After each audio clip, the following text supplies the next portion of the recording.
नमस्ते, मैं डॉक्टर प्रदीप इंगले।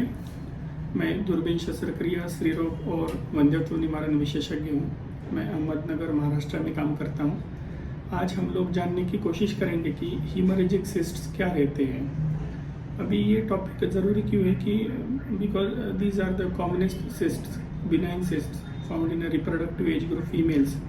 और ये जो सिस्ट है, sometimes they are a cause of huge tensions among this young couples. तो हम लोग आज ये सिस्ट के बारे में कुछ मिथ्स बस्ट करने की कोशिश करेंगे। तो सबसे पहले जानते हैं कि हीमोरेजिक सिस्ट क्या रहते हैं। तो let's go to some basics of physiology. तो हर महीने हर रिप्रोडक्टिव एज ग्रुप लेडी के शरीर में एक एग बनता है, और वो जो एग बनता है वो बनता है एक फॉलिकल में। ना follicle is like a balloon. तो जैसे जैसे ये बलून बढ़ता है तो egg matures and at one point in time ये बलून के अंदर प्रेशर इतना बढ़ जाता है कि it follicle bursts and mechanically the follicle ruptures as well as sometimes there are some endocrine factors वो भी एसोसिएटेड रहते हैं इसके साथ, और एग रिलीज होता है। तो ये जो चीज़ है ये हर महीने हर लेडी के शरीर में होती है। तो देयर आर सम वेरिएशंस। तो usually follicle is not directly supplied by blood vessels, but sometimes what happens कि ये मैकेनिकल प्रेशर के कारण जो पेरीफॉलिकुलर वेसल्स रहते हैं, स्पेशली स्मॉल आर्टरीज और arteries, they burst and they pour blood inside this follicle. तो ये जो फॉलिकल फिर ब्लड कलेक्ट होने के कारण बढ़ता है, तो उसको हम लोग बोलते हैं हीमोरेजिक सिस्ट। मतलब ऐसी अंडकोश की गांठ जिसमें खून जमा है या ब्लड जमा है। अभी most of the times haemorrhagic cyst is an incidental finding. मतलब हम सोनोग्राफी किसी दूसरी चीज़ के लिए करने जाते हैं और हमें मिलता है हीमोरेजिक सिस्ट। और जनरली ऐसे कंडीशन में इसको कुछ ट्रीटमेंट देने की ज़रूरत नहीं रहती है। तो हीमोरेजिक सिस्ट जो रहते हैं majority of the times they are asymptomatic and they don't require any treatment and they usually disappear over a period of time, but sometimes they can cause discomfort and very rarely they can cause severe pain. अभी haemorrhagic cyst से होता है ऐसे है कि जब follicle rupture होता है तो उसके साथ अगर कोई रक्त कोशिका उसके साथ बर्स्ट होती है तो वो ब्लड पोर करती है वो फॉलिकल में, और इस फॉलिकल में फिर दबाव बनना चालू होता है और अंडकोश जो है वो फूल जाते हैं। तो pain is because of two reasons. First thing is कि ब्लड जो जमा हुआ है it acts as a irritant और उससे पेन होता है। और दूसरी चीज़ ये रहती है कि इसमें जैसे प्रेशर बनता है तो अंडकोश जो है उसमें भी कैप्सूल पे दबाव आना चालू होता है और कैप्सूल तन जाती है, तो उसकी वजह से भी पेन होता है। अगर हीमोरेजिक सिस्ट काफ़ी बड़ी है तो उसमें ट्रांसोडेट करके एक फ्लूइड निकलता है and it irritates peritoneum which is a covering of our covering inside our abdomen, तो उसको इरिटेट करता है और इससे भी पेन बनता है। अभी जनरली जो पेन रहता है वो माइल्ड डलेकिंग पेन रहता है and generally this cysts are less than 4-5 centimetres, और इसको जस्ट बस सिंपल आपको एनाल्जेसिक्स देने हैं 2-3 दिन। यूजुअली 48 आवर्स में ब्लड जो है वो लाइज होना या ब्रेक होना शुरू होता है और धीरे धीरे अपने शरीर में रिसॉर्ब होता है, वो मतलब वापस चले जाता है। तो generally the story is usually like this. The pain usually occurs for 2 to 3 days. It is usually mild and dull-aching pain. But sometimes अगर ये सिस्ट काफ़ी बड़े हैं तो they may cause a severe pain. तो इसका कॉम्प्लिकेशन ये है कि अगर ये सिस्ट काफ़ी बढ़ते हैं तो they may result in a ovarian torsion. तो जनरली अपने शरीर में अंडकोश जो रहते हैं या यूटेरस जो रहता है it is suspended with some ligaments. तो अगर ये लिगामेंट के ऊपर अगर प्रेशर बनता है तो वो लिगामेंट कभी कभार घूम जाते हैं और जो ब्लड सप्लाई रहता है generally they are through this channels. तो अगर ये उसके सप्लाई अगर ट्विस्ट होता है तो it usually causes torsion. It is usually seen in torsion, और उसमें ये होता है कि फिर ब्लड फ्लो कट ऑफ होता है और वो जो ऑर्गन है वो धीरे धीरे अंदर के अंदर मरना शुरू होता है, उसको बोलते हैं नेक्रोसिस। तो ऐसे कंडीशन में आपको सीवियर पेन महसूस हो सकता है। अभी generally haemorrhagic ovarian cyst generally torsion अगर जो होते हैं they are usually more than 8 to 9 centimetres, but it is a rarity. तो मोस्ट लाइकली आपके केस में सिनेरियो ऐसे रहेगा कि एक तो वो इंसिडेंटली डिटेक्ट हुए रहेंगे जिसको कुछ इलाज की ज़रूरत नहीं है, या दूसरी चीज़ अगर आपको पेन होता भी है तो अगर सिस्ट 4-5 सेंटीमीटर से स्मॉल है तो it is usually going to disappear on its own in next couple of days. Usually it is said कि 6 वीक्स में ये सिस्ट पूरी तरह से डिसअपियर होता है। तो हम लोग ये अभी देखेंगे कि अगर आपको हेमरेजिक सिस्ट डिटेक्ट हुआ है तो आपने क्या परहेज करना चाहिए या आपने कोई क्या प्रिकॉशंस लेने चाहिए।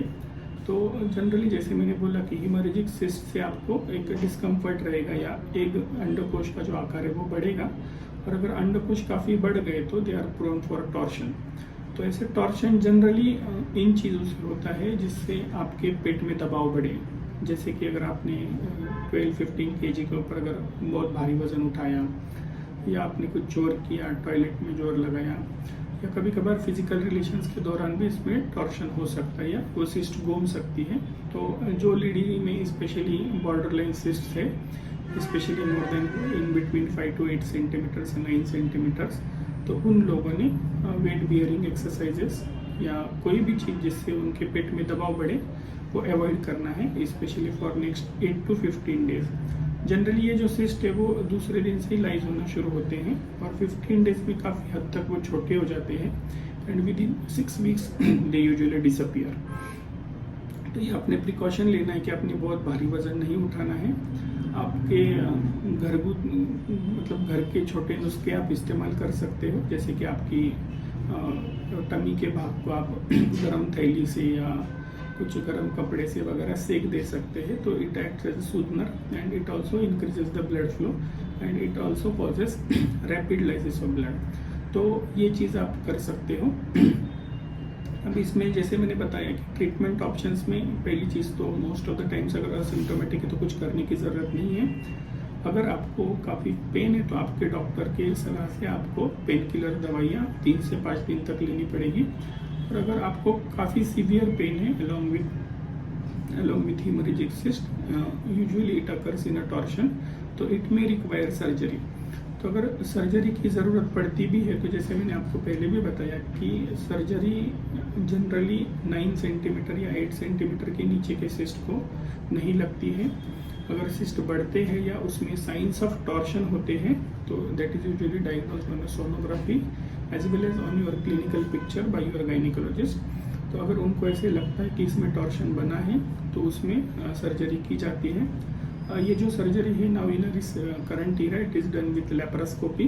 तो इसमें छोटे छोटे छेद दिए जाते हैं पेट, तो बड़ा पेट खोलने की ज़रूरत नहीं है। तो इसमें लेप्रोस्कोपी का एडवांटेज ये रहता है कि you can be discharge with in 24 hours और 2 से 3 दिन में आप आपके घर काम वगैरह भी जा सकते हैं। लेकिन जैसे मैंने पहले भी बताया कि requirement of a surgery in haemorrhagic cyst is a rarity. It is generally it is to be done for torsion as well as it is to be done if there are signs of severe pain and if your doctor feels like there is severe pain associated.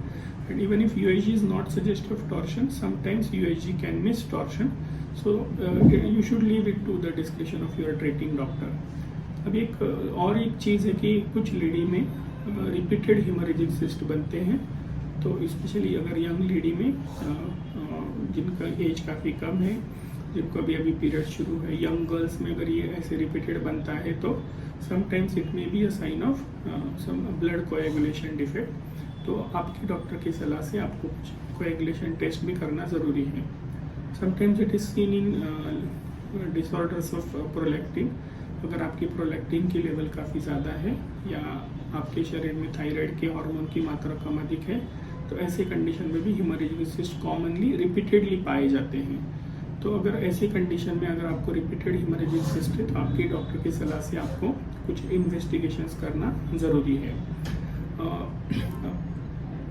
Haemorrhagic cyst जो है generally कोई भी lady को अगर हम लोग बताते हैं कि आपको गांठ है तो उनको लगता है कि हमें कैंसर है, लेकिन हेमरेजिक सिस्ट में दूर दूर तक कोई कैंसर की संभावना नहीं है। हेमरेजिक सिस्ट एक कॉमनेस्ट सिस्ट है जो रिप्रोडक्टिव एज ग्रुप फीमेल में पाई जाती है और इसको जनरली कुछ एग्रेसिवली करने की ज़रूरत नहीं रहती, ये सेल्फ लिमिटिंग है। इसका आपकी रिप्रोडक्टिव एबिलिटीज़ के ऊपर कुछ लॉन्ग टर्म बुरा असर भी नहीं होता है और generally it doesn't require any surgery.